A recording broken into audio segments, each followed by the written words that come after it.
মৰহিব ধৰা গোলাপৰ পাহিবোৰ আকৌ সজীৱ হৈ উঠিছে। হয়তো ইহঁতিও তোমাৰ আগমনিৰ উমান পাইছে। হয়নে? তোমাৰ আগমনিত অমানিশাবোৰেও জোনাকী বিচাৰি হাবাথুৰি খাইছে। মোৰ জীৱনৰ অমানিশা নাশ কৰি তুমিও ধুই জ্বলাই তুলিছা মোৰ হৃদয়খনি। সময় এইটো কাৰণেই বিশেষ, যেনেকুৱাই নহওক কিয় পাৰ হৈ যাব।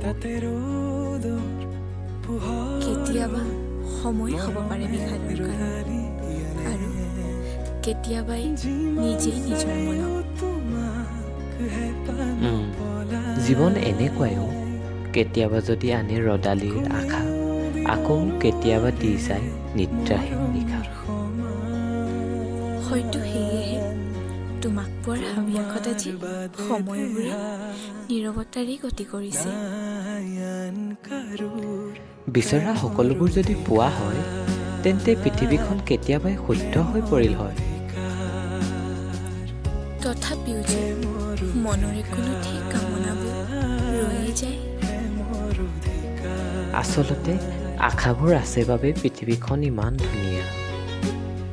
আৰু এই আশাবোৰক কেন্দ্ৰ কৰিয়েই গঢ় লৈ উঠিছে জীৱন যুঁজৰ কাহিনী।